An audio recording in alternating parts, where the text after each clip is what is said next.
하나 잊어버린 게 있네요. 옆에 계신 분들과 인사 한번 나누겠습니다. 한 주 동안 평안하셨습니까? 한 주 동안 평안하셨습니까? 다시 한번 이렇게 인사 한번 나누겠습니다. 한 주 동안 승리하셨습니까?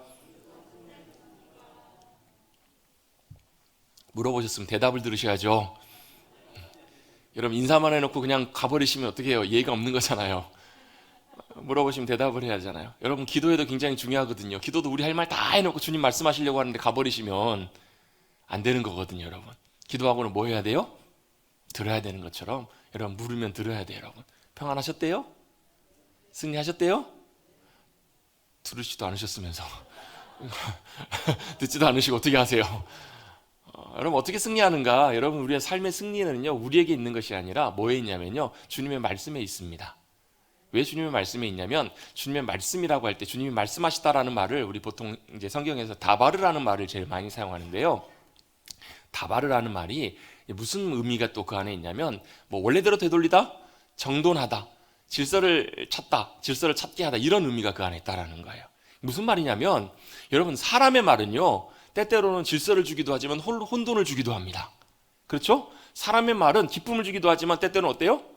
슬픔과 아픔을 줄 때도 있습니다. 근데요 하나님의 말씀은 주님의 말씀이 거기에 들려지고 선포되면 거기에 뭐가요? 혼돈과 어둠이 사라지고 거기에 질서와 평안이 임한다라는 거예요. 그게 여러분 주님의 말씀의 놀라운 위력입니다. 놀라운 은혜와 복이에요. 그 모든 것들을 정리시키시는 거예요. 무질서와 혼돈이 있는 곳의 유일한 방법은 거기에 뭐가요? 하나님의 말씀이 임하는 거예요. 요즘은 안 그런다고 하더라고요. 뭐 요즘은 제가 학교에 안 가봐서 모르겠는데 학교 반에 옛날에 아이들이 막 시끄럽게 떠들다가 누가요? 선생님이 딱 들어오시면 어때요? 조용해져요. 근데 어떨 때는 가끔 선생님이 들어오셨는데도 떠들고 막 시끄럽게 잡담할 때가 있습니다. 그때는 어떻게 선생님이 한 말씀 하십니다. 뭐라고요? 조용! 아니면 주목! 이렇게 한 말씀 하시면 어떻게 돼요? 조용해집니다. 왜 그래요? 그 반 안에서는 선생님의 말씀이 뭐가 있기 때문에 권위가 있기 때문에 권세가 있기 때문에 그래요. 군대 가보신 분들은 아실 거예요. 군대에서는 지휘관 말 한마디가 여러분 부대에서 얼마나 큰 파장을 미치는지. 차렷하면 어떻게 해야 돼요? 공차하고 다 차렷해야 돼요. 열중 쉬었 안 해주면 계속 그 자리에 그대로 서 있어야 돼요. 왜요? 지휘관의 말이 뭐기 때문에 곧 법이기 때문에 법. 군대 다녀오셨나 봐요, 우리 권사님. 지휘관의 말 한마디가 법과 똑같기 때문에 그래요, 여러분. 여러분 온 천하 만물의 모든 것들을 지으시고 만드시고 통치하시는 분이 바로 우리 주님이심을 믿는다면 여러분 그분의 말씀은 여러분 권세와 능력 있는 말씀인 줄로 믿습니다. 그래서 그 말씀이 선포될 때요 그 말씀이 우리의 심령 속에 들려질 때 여러분 그 말씀이 여러분 이 공간 가운데 우리의 혼돈 그래서 여러분 막 마음이 심란하고 혼돈하고 막 머리가 정신없고 막 어지러울 때 있잖아요. 그럴 때 있으시죠? 그럴 땐 여러분 약 개보린 드시지 마시고 그거보다 여러분 뭐 하시라고요? 주님의 말씀에 귀 기울이시라고요. 주님의 말씀을 찾고 우리에게 말씀해 주시는 주님의 음성에 귀 기울이기 시작할 때 그 음성이 우리에게 깨달아지고 들려지기 시작하면요 혼돈과 무질서가 사라지고 주님의 놀라운 질서와 평안이 함께하게 될 줄로 믿습니다. 그게 바로 주님의 말씀의 놀라운 은혜이고 역사라는 거예요. 여러분 이 주님의 말씀을 우리가 어떻게 들었는가? 여러분 구약의 시대에는 여러분 이 말씀을 들을 때는 여러분 어미하신 하나님 크신 위대하신 하나님께서 말씀하실 때는 사람들이 다 두려워 벌벌 떨었어요. 나아갈 수가 없었어요. 그래서 시내산에서 하나님께서 말씀하시려고 할 때 이스라엘 백성들이 무서워서 못 나가겠다고 모세 선생님 당신이 대신 대표로 나가셔서 그 말씀을 듣고 우리에게 전해주시면 우리가 그 말씀을 듣고 순종하겠습니다. 이렇게 말씀할 만큼 이렇게 얘기할 만큼 하나님의 말씀에 위엄이 있고 어미가 무서웠다라는 거예요. 그런데 주님께서 어떻게 해요? 그 말씀을 직접 우리에게 들려주시고 보여주시기 위해서 어떻게 오셨어요? 그 크고 위대하신 하나님께서 어떻게 해요? 낮고 낮은 이 땅에 저와 여러분과 똑같은 사람의 모습으로 오셨다라는 거예요. 같은 언어로 같은 말로 같은 입장에서 똑같이 하나님의 말씀을 전해주시기 위해서 주님이 오셔서 그 말씀을 어떻게 하셨어요? 선포하시고 보여주셨습니다. 근데 그 말씀이 무슨 말씀이에요? 하나님의 말씀이더라. 어떻게 알아요? 주님이 말씀하셨더니요 풍랑과 바람이 잠잠하게 되잖아요. 아니 성경에 있어요. 아니 그럴 때 아멘 하시라고 여러분. 주님이 하신 말씀이잖아요. 풍랑과 바람이 막 광풍처럼 뛰놀 때 엊그저께도 보니까 지난주에 또 막 배 운행하시는 분 그 어부들이 이렇게 어업에 나가셨다가 바람에 파도에 배가 뒤집어져 가지고 네 분이 실종됐다고. 여러분 그런 소식들이 여러분 종종 들려오잖아요. 여러분 바다에 있어 보면 여러분 바다의 풍랑이 그 바람이 얼마나 무섭고 위협적인지를 직접 경험할 수 있잖아요. 진짜 무섭잖아요. 여러분 경험해 보신 분 혹시 있으실지 모르겠어요. 그런 인생의 광풍이 불어올 때 누가요? 예수님께서 오셔서 잠잠하게 명령하시는 거예요. 바람아 잠잠하라, 파도야 잠잠하라. 여러분 이렇게 말씀하셨더니 실제로 잠잠해지잖아요. 여러분 나사로가 죽었어요. 이미 죽은 지 나흘이나 돼가지고 썩은 냄새가 나요. 근데 나사로를 향해 주님 뭐라고 말씀하세요? 나사로야 나오너라. 말씀하셨더니 실제로 죽었던 나사로가 나와요. 어떻게 그게 가능해요? 여러분 무덤에 가서 한번 해보십시오. 그 무덤 이름이 다 써있잖아요. 무덤 앞에 이름을 부르시면서 나오세요, 나오너라 한번 해보세요. 여러분 나오고 싶어도 못 나온다니까. 왜요? 우리에게는 그런 권세가 없어요. 우리에게는 그런 능력이 없다고요. 근데 누구에게는요? 천하 만물을 다스리시고 통치하시는, 오늘도 해를 뜨게 하시고 오늘도 온 우주 만물을 한치의 오차도 없이 정확하게 운행하시고 역사하시는 그 주님께서 말씀하시면 그게 가능하더라는 거예요. 그 말씀의 권세와 말씀의 놀라운 역사하심들을 우리에게 보여주시기 위해서, 들려주시기 위해서 주님께서 친히 이 땅 가운데 오셨다라는 거예요. 그래서 여러분 오셔서 주님의 놀라운 일을 보여주십니다. 여러분 우리가 요한복음 오늘 13장 말씀을 읽었는데요, 요한복음 크게 두 부분으로 나눠집니다. 1장부터 12장까지. 1장부터 12장까지는요 대체적으로 예수님께서 이루신 놀라운 표적과 기적들이 많아요. 그래서 주님의 표적에 대한 내용들을 많이 다루고 있다고 해서 표적장이라고 많이 표현을 해요. 13장부터 마지막 장까지는 무슨 내용인가? 주님이 십자가에 돌아가시고 이루실 놀라운 주님의 영광, 그 위대하신 일들을 이루실 것을 말씀하신다고 해서 영광의 장이라고 표현하기도 해요. 어쨌든 간에 그거는 그게 중요한 부분은 아니지만, 이제 13장부터 주님께서 이제 뭐 하시는 거예요? 사실 13장부터 16장, 17장에 보면 예수님의 기도가 나와요. 그리고 18장에 예수님께서 붙잡히시는 내용이 나옵니다. 자, 무슨 내용이냐면 12장까지는 3년의 공생의 사역을 하셨던 내용들을 12장까지 정리해요. 그런데 13장부터 13, 14, 15, 16장까지 이때까지 4장의 말씀을 통해서 주님께서 뭐 하시냐면 하룻밤 사이에 주님이 잡히시던 날 밤에, 그 전날 밤에 주님께서 뭐 하신 거예요? 제자들을 붙들고 제자들에게 하신 말씀, 마치 뭐처럼, 여러분 사람이 여러분 마지막 죽기 전에 뭐 하죠? 뭐예요? 유언을 남기는 것처럼 마지막까지 예수님께서 마지막에 이제 하셨던 말씀, 마지막에 하셨던 내용들이 13장부터 이렇게 전개가 되고 있는 거예요. 여러분 유언이 굉장히 중요한 것처럼 이제 예수님께서도 떠날 때가 가까우실 때 이제 예수님께서 하셨던 이 말씀들, 예수님께서 하셨던 이것들은 중요할까요? 안 중요할까요? 굉장히 중요한 내용들이 많이 들어 있습니다. 그래서 13장부터 예수님이 이제 잡히시던 날 밤에 뭘 하셨는지 말씀들을 함께 좀 살펴보도록 하겠습니다. 먼저 1절입니다. 13장 1절 말씀 같이 한번 읽어보겠습니다. 시작. 유월절 전에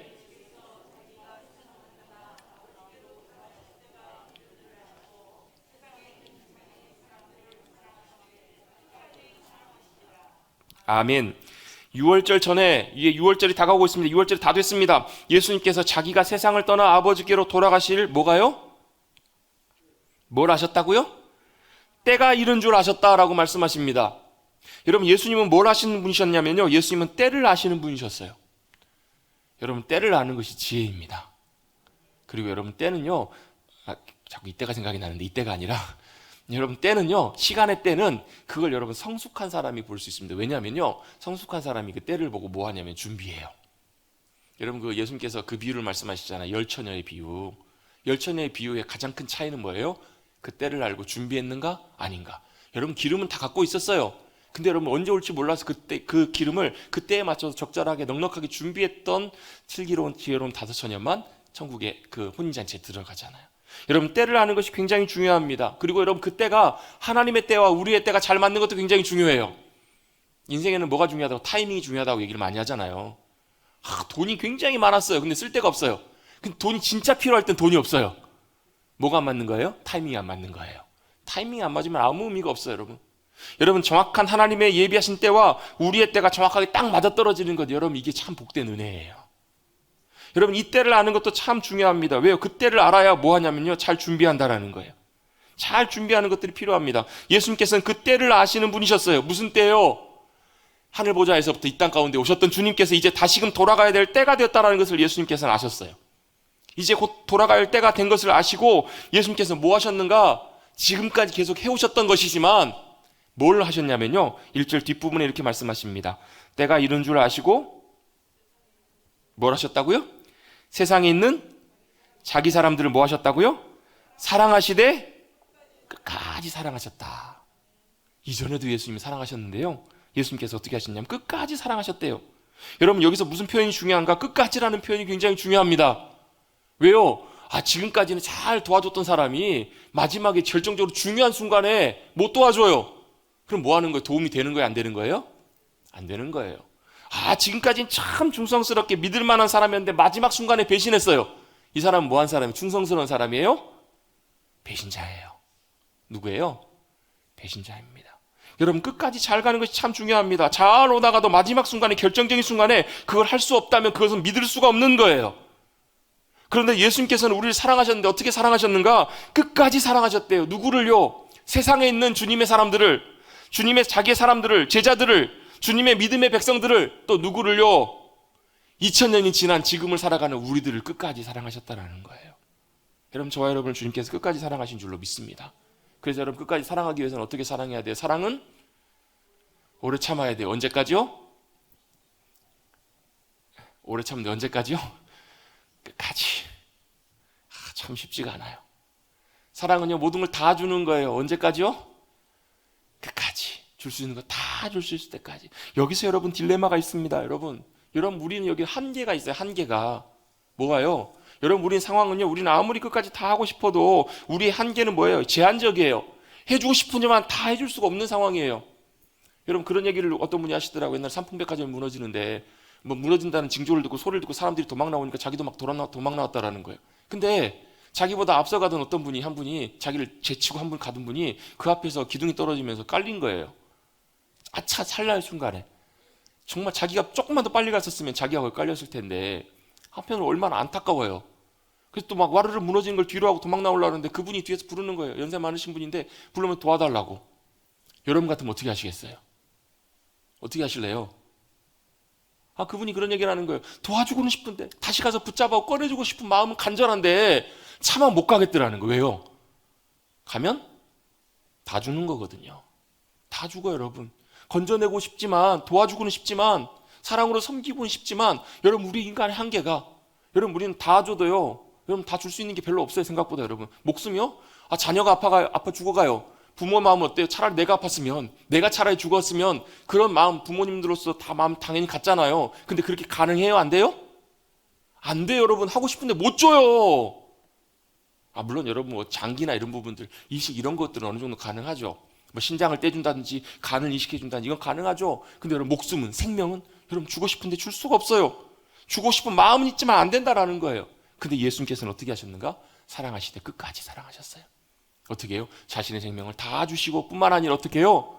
영원하신 주님이 지금까지 영원토록 주님의 사랑으로 우리를 향해서 그 사랑을 쏟아부어 주고 계신다라는 거예요. 아무것도 아닌 우리, 받을 수 없는, 자격 없는 우리를 위해서 끝까지 사랑하셨어요. 누구까지 사랑하셨어요? 자신을 십자가에 내어 죽도록 팔아넘긴 가룟 유다도 예수님 사랑하셨어요. 심지어 수많은 군중들이 예수님 십자가에 못 박아라, 못 박아라 외치고 예수님을 모욕했던 그들을 위해서도 예수님은 자신의 목숨을 내어주시면서까지 그들을 사랑하셨어요. 또 누구요? 예수님을 3번이나 부인하면서 예수님을 모른다 했던 베드로도 끝까지 주님이 사랑하셨잖아요. 여러분, 이 사랑이 어디서부터 왔을까? 하나님 아버지의 사랑에부터 온 사랑이잖아요. 여러분, 요즘 이번 주에 매일 성경 큐티 본문에 보면 압살롬에 대한 이야기가 나오잖아요. 아들이었던 압살롬이 아버지를, 다윗 왕을 배반해가지고 배신해서 반역해서 아버지를 죽이겠다고 쫓아와요. 아버지는 허겁지겁 정말로 정신없이 도망가요. 목숨 부지하려고, 살려고. 여러분, 그 용맹스러웠던 골리앗 앞에 여러분 큰 소리 빵빵 쳤던 놀라운 승리를 경험했던 다윗이 여러분 주랭랑을 치는 그 모습이 여러분 얼마나 어떻게 보였겠어요, 여러분. 얼마나 한편으로 자괴감이 들었겠어요, 여러분. 얼마나 비참한 마음이 들었겠냐고요. 나중에 여러분 결전을 벌립니다. 압살롬의 군대와 다윗을 따랐던 요압의 군대가 같이 싸웁니다. 근데 나갈 때 무슨 부탁을 해요? 내 아들 압살롬을 함부로 대하지 말라고, 잘 좀 이해해달라고, 잘 좀 봐달라고. 말이 무슨 얘기예요? 죽이지 말고 살려달라는 얘기잖아요. 근데 누가요? 요압이 가차없이 죽여버려요. 그 소식을 다윗이 듣자 이렇게 외칩니다. 내 아들 압살롬아, 내 아들 압살롬아, 차라리 내가 죽었어야 되는데. 여러분, 이게 부모의 마음이잖아요. 이게 아버지의 마음이잖아요. 여러분, 자기 죽이려고 달려드는 그 아들을 향해서도 차라리 내가 죽었어야 되는데 이렇게 울부짖는 것이 여러분 부모의 마음이고 아버지의 마음이잖아요. 근데 여러분, 이것과 비교할 수 없는, 여러분 헤아릴 수 없는 그 하나님 아버지의 사랑, 그 하나님 아버지의 사랑이 영원한 사랑인 줄로 믿습니다. 이 사랑을 보여주시기 위해서 예수님이 이 땅에 오셨습니다. 그리고 그 예수님은 아버지의 사랑을 힘입어서, 아버지의 사랑을 본받아서 끝까지 사랑하셨습니다. 어떻게 해요? 영원토록. 우리가 잘났든 못났든 상관없이, 이것과 상관없이 끝까지 우리를 사랑하셨더라. 이 말씀이 여러분 13장 1절에서부터 시작해서 13장 뒤에 요한복음 끝까지 쭉 이어지는 말씀이에요, 여러분. 그리고 이 말씀은 지금까지도 우리 가운데 여전히 유효한 동일한 주님의 사랑이고 주님의 마음인 줄로 믿습니다. 같이 한번 고백해 보겠습니다. 끝까지 어떻게 사랑하셨다고요? 끝까지 우리를 사랑하셨다고요. 포기치 않으시고 그 사랑으로 예수님께서 우리를 사랑하셨다, 성경은 우리에게 말씀하십니다. 그런데 예수님의 사랑과 반대되는 또 다른 이야기가 또 2절에 등장합니다. 우리 2절 말씀 같이 한번 읽어보겠습니다. 2절 시작.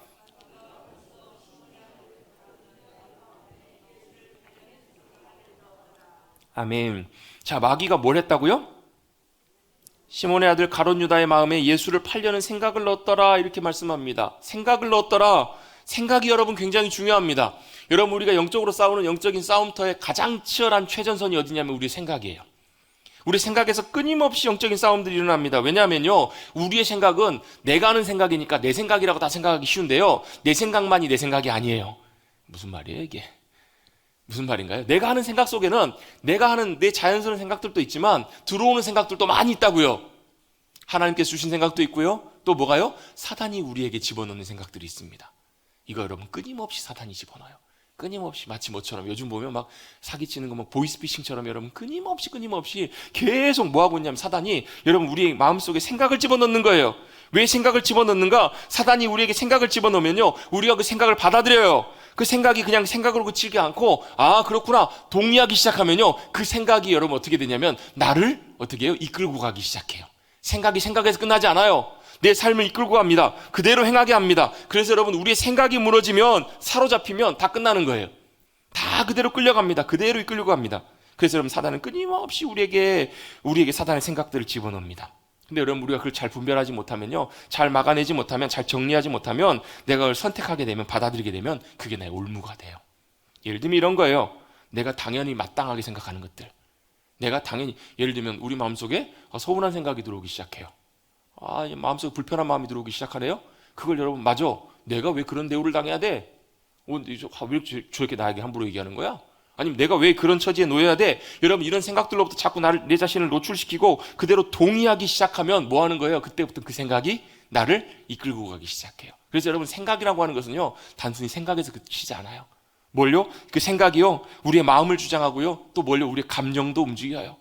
우리 행동도, 우리의 말과 태도도 움직여가요. 그래서 여러분 그 생각이 들어오는 것 통해서, 여러분 그 생각이라는 것은 여러분 머릿속에만 있는 것도 아니잖아요. 어디로 들어가요? 우리 눈으로도 들어오고, 우리 보는 걸로도 들어오고, 우리 귀로도 들어오잖아요. 그래서 여러분 어때요? 누군가가 지나가는 말 한마디를 했을 때 그 말 한마디가 여러분 우리 귀에 들어와서 어떻게 해요? 그게 우리 생각으로 자리 잡기 시작하면요, 여러분 그게 어떻게 우리를 뒤집어 놓을 때도 있잖아요. 우리 때때로 완전히 이렇게 뒤집어지기도 해요. 분노하기도 해요. 그 마음이 우리를 완전히 이끌고 갑니다. 그 생각이. 그러면서도 어때요? 맞아 하면서 이용당하면서도 사단에게 내가 이용당하는지 잘 모르는 경우들도 굉장히 많아요. 마치 누구처럼요? 마태복음 16장에 나오는 베드로처럼. 주여 그리 마옵소서. 예수님께서 뭐라고 말씀하세요? 사단아 내 뒤로 물러가라. 베드로를 꾸짖으신 말씀이라기보다도요, 베드로의 생각 속에서, 마음 속에서, 사실 베드로는 예수님을 위한다 했던 생각이에요. 예수님을 위해서 한 말이에요. 근데 그 뒤에 뭐가요? 그 배후에, 그 생각의 배후에 사단이 사람의 일을 생각하게 만들고, 사람의 생각을 하게 만들면서 예수님을 붙들려고 했던 그것을 예수님께서는 분별하시고 꾸짖으셨다는 거예요. 그래서 여러분 어떻게 우리의 마음과 생각을 지켜야 될 것인가? 여러분 메시지 성경이라는 성경에서 보면 이 본문을 이렇게 번역합니다. 사단이 가룟 유다를 단단히 붙잡았다. 그리고 예수를 배반하도록 준비를 다 마쳤다. 이렇게 번역하고 있어요. 여러분 생각을 집어넣는데요, 그 생각이 어떻게 해요? 이미 가룟 유다가 그 생각에 사로잡혀 버린 거예요. 붙잡힌 거예요. 여러분 우리 그럴 때 있잖아요. 어떤 생각에 마음속에 사로잡힐 때 있잖아요. 그럼 보여요? 안 보여요? 다른 게? 안 보여요. 그 생각에만 온전히 사로잡혀서 그 생각만 해요. 또 그것 때문에 뭐예요? 내 감정도 완전히 거기에 따라서 요동쳐요. 그것이 바로 뭔지를 잘 분별해야 될 필요가 있다는 거예요. 그것이 혹시라도 사단이 주는 생각인지 사단이 주는 마음인지 그걸 잘 분별해야 될 필요가 있다는 거예요. 언제 주로 그런가? 우리의 마음이 좋지가 않을 때, 우리의 마음이 편치 않을 때, 그때 특별히 조심해야 돼요. 그 틈을 타서 사단이 기가 막히게 쉽게 들어옵니다. 그리고 우리 마음속에 뭘 주는가? 불평과 원망을 줘요. 시기와 질투를 줘요. 탐심과 욕심을 우리의 마음속에 집어넣습니다. 그리고 내 마음에 들지 않으면 그때 우리를, 그 욕심을 통해서 우리를 무너지게 한다는 거예요. 여러분 가룟 유다가 왜 예수님을 팔았을까요? 왜 예수님을 돈, 은 받고 넘겨줬을까요? 물론 성경에 보면 가룟 유다가 돈을 사랑했던 사람이다라고도 표현하고 있어요. 그러니까 뭐 돈 때문에라고도 볼 수 있겠죠. 근데 여러분 그 액수가 생각보다 여러분 별로 크지 않아요, 여러분. 가룟 유다가 막 넉넉하게 막 떵떵거리며 살 만큼 그 정도의 많은 액수는 아니에요. 왜 그랬을까? 저는 개인적으로 그런 생각이 들어요. 가룟 유다가 왜 예수님을 팔았을까? 마음에 안 들었던 거예요. 예수님이 왜 마음에 안 들었을까?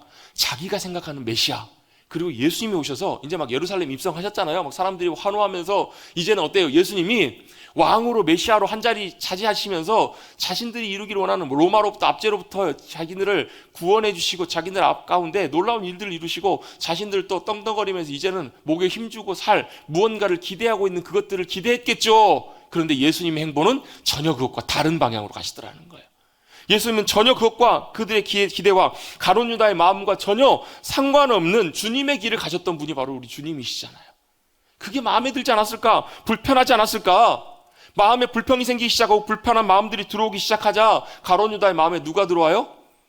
사단이 들어와요. 사단의 생각이 들어오기 시작합니다. 그리고 그 마음들을 움직여서 그래서 결국은 가룟 유다를 온전하게 사로잡게 됩니다. 이용하게 됩니다. 여러분 사단은요 막 귀신이라 그래서 막 귀신처럼 이렇게 나타나지 않아요, 여러분. 어떻게 해요? 보이지 않지만요 끊임없이 우리 생각 속 여러분 지금 이 순간에도 여러분 사단은 끊임없이 생각의 불화살들을 쏘아댑니다. 지금도 요즘 계속 끊임없이 방해하는 거예요. 주님께 예배 집중하지 못하도록 주님의 말씀에 귀 기울이지 못하도록 사단은 끊임없이 여러분 사단은 뭐요? 휴가도 안 가요. 사단은 여러분 은퇴도 안 합니다. 사단은 자신의 시간이 언제 끝날지 알기 때문에 그때까지 최선을 다해서 끝까지 어떻게든지 걸고 넘어지려고 매달리는 존재가 사단이에요. 쉴 새 없이 끊임없이 사단의 악한 생각들을 집어넣는다라는 거예요. 거기에 여러분 때때로 우리가 그 생각 속에 우리가 붙들리게 되면요 때때로 어때요? 낙심하기도 해요. 의심하기도 합니다. 불평하기도 합니다. 괴로워하기도 합니다. 평안함이 깨어지기도 해요. 때때로 어떨 때는 어때요? 우리의 마음과 생각이 완전히 요동치기도 해요. 때때로 분노하기도 합니다. 뭐예요? 사단의 생각이 우리의 마음속에 들어오기 시작해서 마치 여러분 불화살을 맞는 것처럼 맞으면 그런 일들이 일어난다는 거예요. 그럼 과연 어떻게 해야 될 것인가? 여러분 그런 마음, 그런 감정이 안 들 수는 없어요. 누구에게나 다 그런 생각들은 들어올 수 있습니다. 그런데 그 다음이 중요해요. 그 다음에 우리의 마음 속에, 우리의 생각의 심령 속에 뭐가요? 하나님의 말씀이 든든하게 자리 잡고 있으면, 뿌리 내려져 있으면, 하나님의 말씀이 그 안에 온전하게 든든하게 자리 잡고 있으면 그 생각이 우리를 이끌고 가려고 할 때 뭐가요? 그 주님의 말씀이 다처럼 내려져서 우리의 심령과 마음을 붙잡아 주신다라는 거예요. 우리의 마음을 붙들고 흔들리지 않도록, 요동치지 않도록, 끌려가지 않도록 뭐가요? 주님의 말씀이 우리를 붙들어 주신다라는 거예요. 그게 바로 하나님의 말씀에 우리가 있어야 되는 중요한 이유입니다. 하나님의 말씀을 듣고 묵상하고 하나님의 말씀을 생각하고 하나님의 말씀을 순종해 살기를 원하고 따라가야 되는 이유가 바로 거기 있다라는 거예요. 하나님의 말씀을 먹고 순종해서 하나님의 말씀을 우리 심령 속에 채우고 세울 때 바로 뭐예요? 그 말씀이 바로 우리를 온전하게 붙잡아 주신다는 거예요. 믿음의 방패가 되어 주신다는 거예요. 여러분 사단이 끊임없이 쏘아대는 생각의 화살로부터 여러분 믿음의 방패, 말씀의 방패를 들고 승리하시는 귀한 주님의 백성들 되시기를 주님의 이름으로 축복합니다. 그래서 여러분 하나님의 말씀에 귀 기울여 듣고 세우는 것은요 새기는 것 그리고 채우는 것 그건 여러분 선택이 아니라 그리스도인들에게는 필수예요. 그래야 여러분 그리스도인으로 삶을 살아갈 수 있어요. 여러분 참 안타깝지만요 겉으로는 그리스도인이에요. 겉으로는 신앙생활 참 잘하고 교회도 열심히 다니는 것 같아요. 나름 열심히 하는 것 같은데 여전히 삶이 똑같은 이유가 바로 여기 있다라는 거예요. 제가 얼마 전에도 한번 예배 시간에 그런 거 한번 여쭤봤던 것 같아요. 수요일인가 새벽인가 여쭤봤던 것 같아요. 성도님들께 성도님들 만약에 오늘 밤에 주님께서 우리를 부르셔서 우리의 인생을 마무리하고 죽어서 우리 인생을 마쳐야 된다면 오늘 밤에 주님 우리를 부르실 때 만약에 오늘 밤에 우리가 천국에서 주님을 마주하는 주님 앞에 설 것을 확신하십니까? 제가 여쭤봤더니요 대답을 못하세요. 물론 왜 대답을 못하시는지 그 이유도 압니다. 그런데요 중요한 건 뭐예요? 여러분 우리가 천국 가는 것 하나님 앞에 서는 것 그건 어디 달려있는 거예요? 나에게 달려있는 게 아니에요. 여러분 나에게 달려있는 게 아니고요 주님의 은혜로 가능하고요 그것이 어디 기록되어 있어요? 내 생각이 아니라 하나님의 말씀에 기록되어 있다는 거예요. 여러분 분쟁이 생깁니다. 문제가 생깁니다. 이거 어떻게 풀어가야 돼요? 이 사람 목소리 들을 거예요? 이 사람 목소리 들을 거예요? 누구 말이 맞아요? 여러분 안 될 때는요 멋대로 해야 돼요. 법대로 해야 합니다. 여러분 구원의 원리도요 구원의 논리도요 굉장히 중요한 부분은 뭐냐면요 왜 이걸 대답을 못 하시냐면 그런 거예요. 어떨 때는 내가 구원받은 것 같기도 하고 잘할 때는 어떨 때는 맨날 죄에 무너지고 넘어졌을 때 봤을 때 내가 이래 갖고 구원받았겠나 이런 생각들이 들 때가 있으세요 없으세요? 솔직히 얘기해 보세요. 있으세요 없으세요? 왜 그런 줄 아세요? 그 근거가 어디에 있냐면 나에게 있는 거예요. 나에게. 내가 기준이에요. 내가 잘하면 구원받을 것 같고 내가 못하면 구원 못 받을 것 같고 아니요 여러분. 여러분에게 있는 것이 아니라 어디에 있어요? 하나님의 말씀에 근거가 있어요. 하나님의 말씀이 법이거든요. 구원의 진리가 어디 있냐면 하나님의 말씀에 있어요. 그래서 여러분 그 말씀, 그 법을 우리가 붙들고 의지하는 거예요. 여러분 그걸 우리가 잘 준비하고 배워가야 될 필요가 있어요. 여러분 거기서부터 흔들리는데 그 위에 여러분 어떤 믿음의 탑을 쌓고 뭘 해도 여러분 다 흔들릴 수밖에 없어요. 쉽게 흔들려요. 금방 무너져요. 금방 죄책감에 무너지고요. 금방 자괴감에 무너지고요. 그래서 여러분 주님 앞에 떳떳하게 감사함으로 기쁨으로 못 나와요. 은혜를 못 누리고 살아요. 그게 어디서부터 오는 것인가? 여러분 든든하게 기초부터 하나님의 말씀으로 우리가 심령이 세워져야 그게 가능해요. 그래서 여러분 오랫동안 쉬었던 우리 코로나 시작하기 전에 잠깐 하다가 쉬었던 성경 공부를 다시 시작할 거예요. 11월부터 다시 시작할 건데요. 가장 중요한 기본적인 복음의 진리부터 복음이 뭔가 그리고 우리가 무엇을 갖고 확신해야 되는가 우리가 어디 위에 내 자신을 세우고 어디 위에 내 심령을 세워야 되는가 여러분 아마 이거 지난번에 확신반 복음화 하신 분들도 계실 거예요. 근데 여러분 시간이 지나면 다시 또 희미해져요. 희미해져요. 왜요? 말씀의 영향력으로부터 점점 우리의 감정으로 우리의 마음으로 흘러가기 때문에 그래요. 다시 한번 세우는 일들을 다시 시작하려고 합니다. 할 수만 있다면 여러분 우리 모든 성도님들이 다 하셨으면 좋겠어요. 단 몇 명 소수로 해야 됩니다. 뭐 20명 30명도 할 수 있지만 처음에 시작할 때부터는 원래 그룹은 작게 해야 되기 때문에 몇 명 소수로 시작할 거예요. 그런데 나중에 그 다음에 뭐 주간반도 그 다음에 주일반도 개설해서 하나님의 말씀을 우리의 심령 속에 든든하게 세우고 그 위에 세워져야 여러분 우리의 믿음이 든든하게 세워지기 때문에 여러분 그 은혜들이 우리 머릿돌 교회에 꼭 필요한 줄로 믿습니다. 여러분 사단은 뭐 한다고요? 끊임없이 생각을 집어넣는다고요. 지금 이 순간에도 여러분 쉬지 않고 집어넣어요. 쉬지 않고 끊임없이 생각을 집어넣을 때 그 사단이 주는 생각이 여러 가지 다른 생각들이 우리를 끌고 가는 것이 아니라 하나님의 말씀이 주님의 생명의 진리가 우리를 붙잡아 주시고 이끌고 가시는 우리를 든든하게 세워주시는 복된 믿음으로 승리하는 저와 여러분 되시기를 주님의 이름으로 축복합니다. 이 자리에 놀라운 승리가 있다는 거예요. 그렇지 않으면 여러분 끊임없이 여러분 우리를 흔들고 무너뜨리려고 한다는 거예요. 여러분 어느 누구도 가룟 유다가 되지 말라는 법이 없어요. 여러분 하나님의 말씀이 하나님의 생명의 진리가 우리를 든든하게 붙잡아 주셔서 어떤 생각으로부터도 흔들리지 않게 되시는 저와 여러분 우리 모두가 되시기를 다시 한번 주님의 이름으로 축복합니다. 그리고 나서 주님께서 뭘 하셨는가 3절에 보시면요 저녁 식사를 하십니다. 이 식사가 무슨 식사인가? 우리가 일반적으로 보통 알고 있는 만찬이에요. 무슨 만찬이요? 최후의 만찬, 6월절 만찬 마지막 식사를 하셨다고 봐요. 6월절에는 그러니까 요한복음에는 이 내용들이 자세하게 설명되어 있지는 않지만 예수님께서 식사를 하시고 그 다음에 13장부터 말씀을 제자들에게 다 설명해 주신 다음에 겟세마네에서 기도하시고 예수님께서 붙잡혀 가시거든요. 예수님께서 마지막 식사를 지금 하고 계시는 거예요. 6월절 마지막 만찬을 하고 계시는데 그리고 나 십자가 돌아가시는데 그때를 주님은 분명히 아셨어요. 무슨 때를요? 이제 아버지께로 돌아가야 될 때가 되셨다는 것을 아셨어요. 그리고 3절에 보면 예수님께서 아버지께서 모든 것을 자기 손에 맡기신 것과 뭘 맡기셨어요? 저와 여러분을 맡기셨고요. 저와 여러분의 구원의 문제, 예수님께서 십자가를 지셔야만 그 모든 문제가 해결된다라는 그것을 주님께서 다 맡기셨다라는 것을 주님께서 다 아셨어요. 그리고 나서 주님께서 돌아가야 될 때가 되셨을 때 이제 중요한 한 가지 일을 하십니다. 4절부터 나오는 얘기예요. 4절부터 나오는 얘기는 무슨 내용인지 여러분 잘 아시죠? 무슨 이야기예요? 식사를 하시다가 제자들의 발을 씻기시는 내용들이에요. 여러분 한번 여쭤보겠습니다. 예수님께서 제자들의 발을 왜 씻기셨을까요? 왜 씻기셨을까요? 첫 번째 이유가 있습니다. 제자들이 발을 안 씻어서. 아니 발을 안 씻었으니까 예수님께서 씻기셨겠죠. 물론 어떤 분들은 제자들도 발을 씻고 들어왔을 거다. 근데 예수님이 다시 보여주시려고 일부러 씻기신 것일 것이다. 그렇게 보시는 분들도 있어요. 그것도 일리가 있어요. 근데 중요한 것은 예수님께서 발을 씻겨주셨다는 것. 여러분 이것은 그 당시 굉장히 중요한 의미를 갖고 있습니다. 왜냐하면 그 당시 팔레스타인 지역은 굉장히 건조한 지역이에요. 먼지가 굉장히 많아요. 근데 여러분 지금은 신발이 굉장히 좋지만 여러분 우리나라도 여러분 얼마 전만 해도 여러분 좀 변변치 않은 그런 신발도 굉장히 많았잖아요. 우리 조상들은 뭘 신고 다니셨어요? 집신이잖아요. 신고 다니면 어때요? 먼지가 발로 다 들어와요. 발이 얼마나 더러워요. 여러분 불과 한 30년, 한 20년은 아니고 한 30년, 40년 전만 해도 여러분 신발 신고 다녀도 발이 어때요? 참 깨끗했죠? 발이 어때요? 발 딱 꺼내보면 여러분 그게 사람의 발인가 싶은 그런 발들도 많았잖아요. 얼마나 지저분해요. 근데 그 당시에는 여러분 말할 것도 없이 정말 지저분해요. 조금만 밖에 나갔다 와도 발이 정말 더러워졌기 때문에 집에만 들어오면 제일 먼저 했던 게 뭐냐면 발을 씻는 일이었어요. 특별히 손님이 오시거나 무슨 그런 일들이 있을 때 이 발을 씻는데 이 일은 누가 하냐면 그 집에서도 종 중에서 하인 중에서도 제일 낮은 하인이 했던 가장 뭐랄까요?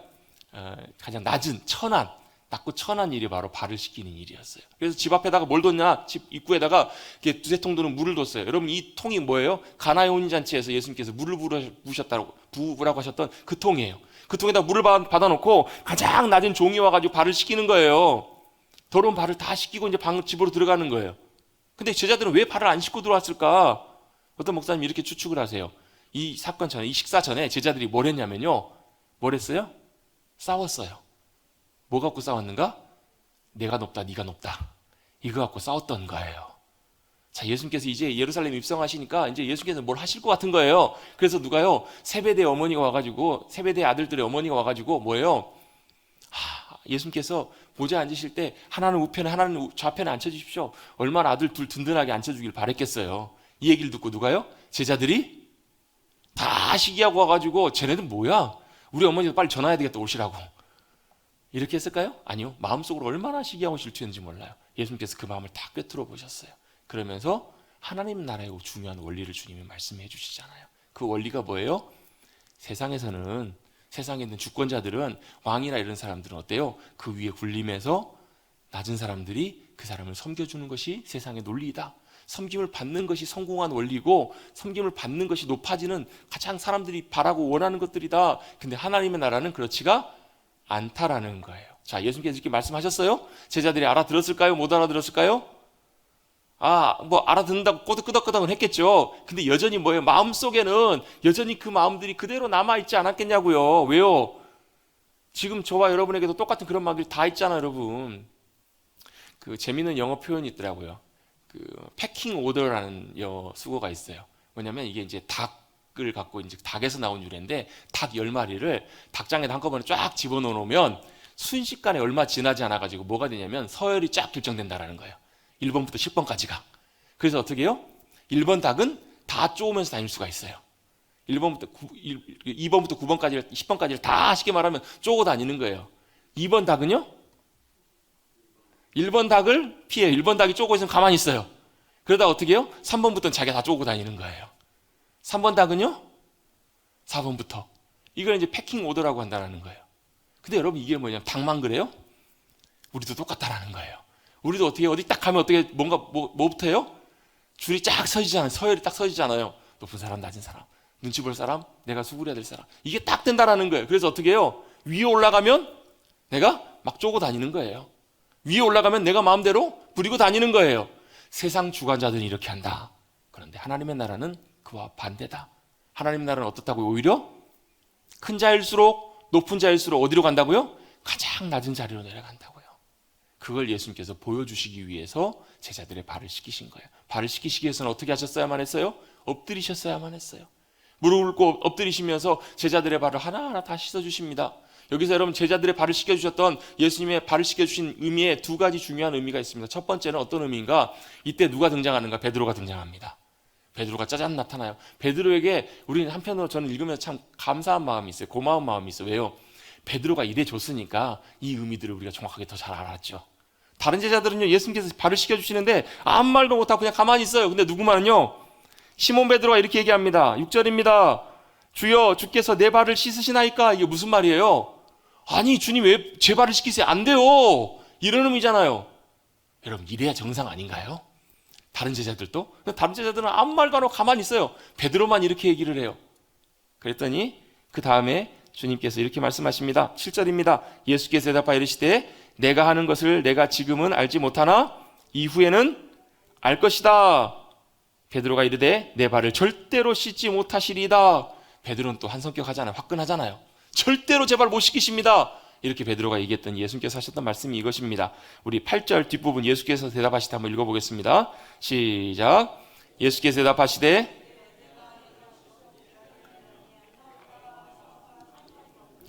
아멘. 자, 이게 무슨 의미인가? 예수님께서 발을 씻겨주신다는 의미에는요, 여러분 중요한 의미가 하나 포함되어 있습니다. 사실 이 말씀하고 뒤에 나와 있는 말씀, 시몬 베드로가 또 여기서 이렇게 이 말씀을 듣고 또 한 번 또 어떻게 해요? 급발진을 합니다. 참 이 시몬 베드로는 화끈한 성격이에요. 뭐 아니면 도예요. 아, 그러면 주님 씻겨주셔야 된다면 제 발만 씻겨주지 마시고 머리도 씻겨주시고 다 씻겨주십시오. 무슨 말이에요? 목욕시켜달라는 얘기잖아요. 하여튼 참 대단하신 것 같아요.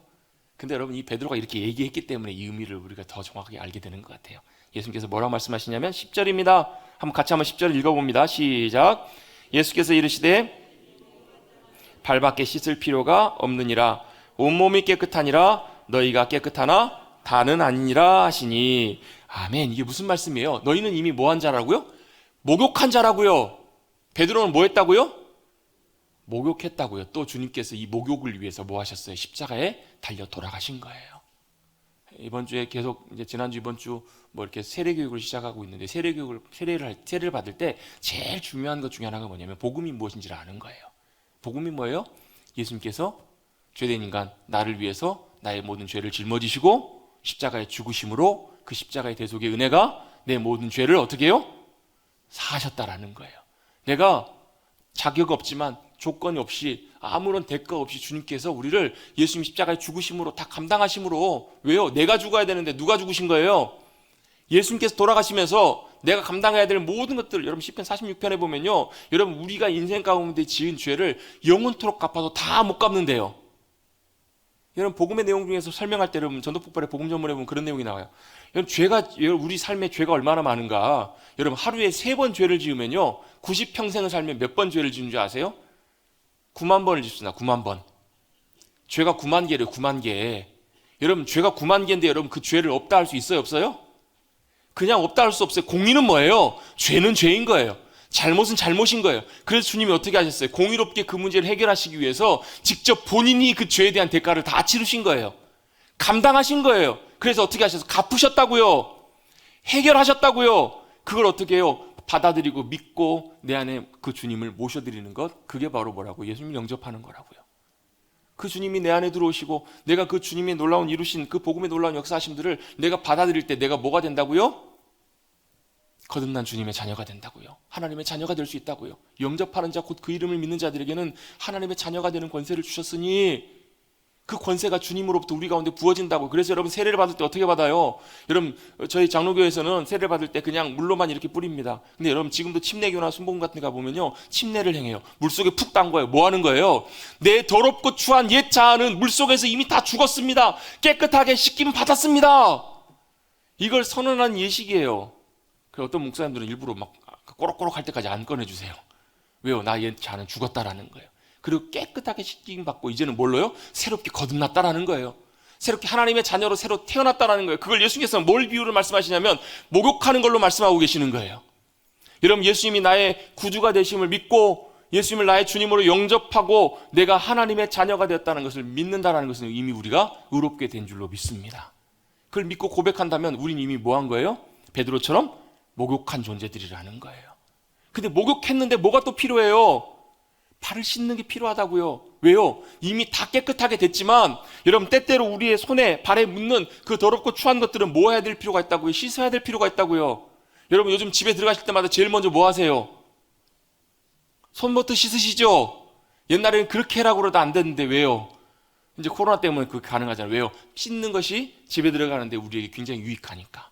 여러분 우리가 왜 씻어요? 여러분 그리스도인들이요, 거듭난 그리스도인들, 물론 여러분 우리가 예수님 안에서 거듭나야 되는, 또 주님의 놀라운 은혜가 필요한, 또 회개하고 그리스도인으로 거듭나야 되는 그런, 처음 예수님의 복음을 믿을 때 회개해야 되는 이 회개는 여러분 주님을 알지 못했을 때 우리가 거듭나는 회개로 주님 앞에 회개해야 될 부분들이에요. 그런데 거듭난 우리가 그 다음에 짓는 죄들에 대해서는 우리가 뭐 하는 거냐면요, 손발을 씻는 거예요. 목욕하는 것이 아니고요.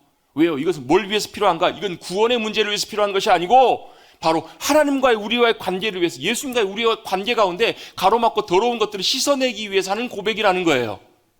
그래서 회개가 뭐예요? 회개는 여러분 후회가 아니에요. 여러분 한탄하는 게 아니라고요. 회개는 뭐 하는 거예요? 나의 잘못을 먼저 인정하는 거예요.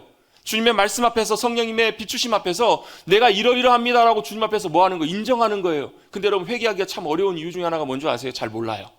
또 뭐예요? 끊임없이 뭐 하려고 하는 우리의 본성이 있냐면 자기를 합리화시키고 변론하려고 하는 그런 본성이 있기 때문에 그래요. 회개는 뭐 하는 거예요? 인정하는 거예요. 주님 앞에 인정하고 고백하는 거예요. 고백하면 주님 앞에 나가면 어떻게 해요? 주님이 용서하십니다. 씻으십니다. 뭘로요? 주님이 이미 이루신 십자가의 보혈의 피로 우리의 손과 발을 깨끗하게 씻겨주십니다. 그리고 뭐 하는 거예요? 주님 손 붙잡고 주님 앞 가까이 나가서 주님 품에 안겨서 뭐요? 주님과 함께 주님과의 친밀한 관계 가운데 주님과 동행하는 삶들이 가능해지더라는 거예요. 그래서 여러분 회개는요 우리의 삶의 능력입니다. 왜요? 우리가 끊임없이 우리 안에 취하고 더러운 것들을 주님 앞에 고백하고 그 문제가 해결되면 해결될수록 여러분 물론 다시 넘어지기도 하죠. 그래도 넘어지면 넘어질수록 다시 주님 앞에 나가서 그 모든 것들을 제거하고 그 죄의 문제를 해결할수록 뭐가요? 주님이 우리 가운데 더 가까이 임하신다라는 거예요. 주님의 능력과 생명이 우리 가운데 더 풍성하게 임할 수 있다라는 거예요. 우리 가운데 거룩함이 회복되면 회복될수록 그 거룩함이 저와 여러분의 능력이 될 줄로 믿습니다. 왜요? 저와 여러분에게 승리가 있는 게 아니에요. 능력이 있는 것이 아니거든요.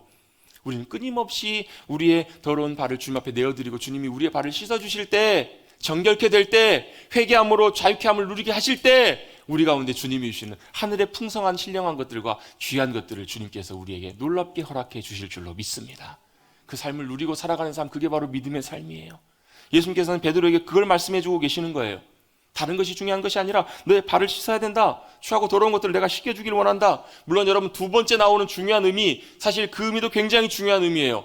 내가 진짜 섬김이 무엇인지를 보여줄게. 주님이 본을 보여주시면서 보여주시기 위해서 예수님께서는 발을 씻기셨는데요. 그 의미 못지않게 여러분 우리는 끊임없이 주님 앞에서 손과 발을 씻고 주님 품에 안겨야 되는 존재임을 기억하시고 주님 앞에 더 가까이 나가시는 저와 여러분 우리 모두가 되시기를 간절히 주님의 이름으로 축복합니다. 이게 바로 주님께서 우리에게 주신 놀라운 복이라는 거예요. 여러분 오늘 본문의 맨 마지막 17절 말씀해 보면 이렇게 말씀합니다. 17절 같이 한번 읽어볼까요? 한번 읽어봅니다. 시작. 뭘요? 사실 이 의미의 직접적인 의미는 12절부터 16절까지 나오는 말씀이에요. 내가 너희에게 보인 것처럼 너희도 서로 이와 같이 하라. 너희도 서로 이와 같이 발을 씻고 섬기라. 이걸 하는 것이 너희에게 복이라는 거예요. 그런데 그것뿐만 아니라요. 주님께서 우리의 발을 씻겨주시는 것, 우리의 추하고 연약한 걸 씻겨주시는 것, 그게 우리에게 얼마나 큰 복인지 몰라요.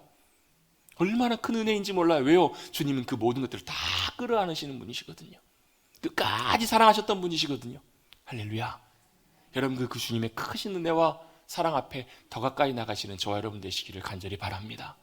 여러분 회개하며 믿음으로 주님 앞에 나갈 때요 단순히 죄책감과 불편함과 마음의 면목 없음으로 나가는 것이 아니라 감사하는 마음으로 나가십시다. 왜요? 회개의 마지막은요 감사예요. 우리 있는 것들을 인정하고 고백하고 자기 합리화하지 않고 자기 변명하지 않고 예수님 앞에 나가서 우리의 죄를 고백하고 또 뭘 믿는 거예요? 주님이 나의 허물과 연약함, 죄까지를 용서하셨다라는 것을 받아들이는 것, 믿는 것, 그리고 내 자신을 온전하게 주님의 이루신 용서 앞에 내 자신을 두는 것. 그래서 두려움과 자책감, 죄책감 가운데 머물러 있는 것이 아니라 거기서 떠나서 나를 용서해 주시고 나를 받아들여 주신 그 주님 앞에 감사함과 기쁨으로 더 가까이 나가는 것, 그게 여러분 회개의 전 단계이기 때문에 그래요. 여러분 회개를 통해서 우리에게 주시는, 우리를 씻겨주시는 그 주님의 놀라운 은혜를 경험하시는 우리 모두가 되시기를 간절히 주님의 이름으로 축복합니다. 우리의 말, 우리의 생각, 우리의 손과 발, 우리의 행한 모든 것들을 주님 앞에 늘 주님 앞에 고백함으로 씻겨주심을 구하며 주님 앞에 나가셔서 거룩됨으로 거룩함의 놀라운 능력을 경험하시며 승리하시는 복의 통로들이 되시기를 간절히 주님의 이름으로 축복합니다. 제가 사실 일부 예배 때 설교하면서 여기까지 설교하고 마쳤거든요. 제가 준비를 하면서도 뒤에 부분까지 다 하지는 못하겠다 마음먹었는데요. 일부 예배 끝나면서 제가 다음 주에 이 뒷부분 또 중요한 부분을 함께 또 같이 연결해서 나누겠습니다 이렇게 말씀을 드렸거든요. 근데 제가 걱정했어요. 주님께서 2부 예배는 설교를 빨리 진행하게 하셔가지고 뒷부분까지 다 나누면 다음 주는 어떻게 하나. 하나님께서 다음 주에 이 부분을 다시 이어서 나누도록 주님께서 말씀하시는 것 같아요. 뒤에 부분도 굉장히 중요해요. 또 우리 모두에게 진짜 필요한 부분 중에 하나가 이 뒷부분이에요. 여러분 주님이 하셨던 것처럼 우리도 똑같이 따라할 수 있는 섬김의 귀한 본을 보이며 가장 낮은 자리에서 주님이 가장 기뻐하시는 가장 천국의 하나님의 나라의 위대한 백성들이 되시는 저와 여러분 우리 모두가 되시기를 다시 한번 주님의 이름으로 축복합니다. 아멘. 주님께서 우리를 사랑하시되 어떻게 사랑하셨다고요? 끝까지 사랑하셨어요. 사단은 끊임없이 뭐 한다고요? 생각을 집어넣는다고요. 하나님의 말씀 위에 성령님의 은혜 가운데 굳건하게 서서 이 사단의 생각들을 물리치고 깨트리고 주님의 말씀이 우리를 붙잡아 주시는 삶, 그리고 주님께서 우리에게 보여주시는 귀한 발씻김, 세족식의 귀한 의미를 통해서 끊임없이 우리를 목욕한 모든 사람들도 끊임없이 주님 앞에 믿음으로 나가서 정결케 돼야 됨을, 그것이 우리의 능력이고 복임을, 하나님 앞에 더 가까이 나가는 주님과 우리와 무슨 상관이 있습니까? 무슨 상관이 있어요? 정말 가까운 관계. 그래서 하나님께서 우리를 통해서 놀라운 복과 은혜로 충만하게 세상 가운데 채워주고 역사해 주시는 귀한 은혜를 경험하시는 저와 여러분들이 모두가 되시기를 다시 한번 주님의 이름으로 축복합니다. 주님 감사합니다. 오늘도 예배하는 귀한 자리에 저희를 나오게 하여 주시고 저희의 마음과 생각을 붙잡아 주셔서 주님 앞에 집중하며 주님의 말씀에 귀 기울이게 하시니 감사를 드립니다. 예수님께서 이제 십자가에 돌아가실 때가 다 되었을 때 제자들에게 간곡한 마음으로 또 간절한 마음으로 하셨던 말씀, 하셨던 모든 것들 우리도 잘 기억하며 주님의 크신 은혜와 사랑을 누리며 승리하며 나가는 우리 모두가 되게 하여 주시옵소서. 특별히 주님의 말씀이, 주님의 능력이 우리 가운데 놀랍게 역사하여 주셔서 세상 가운데 흔들리지 아니하고 무늬로만, 겉으로만 그리스도인이 아닌 참된 그리스도인으로 살아가는데 조금도 부족함이 없도록 주님의 놀라운 말씀의 권세와 능력을 누리며 살아가는, 또 주님의 변함없는 끊임없는 큰 사랑, 그 사랑과 은혜를 누리고 살아가는 우리 모두가 되게 하여 주시옵소서. 감사드리며 예수의 이름으로 축복하며 기도드리옵나이다. 아멘.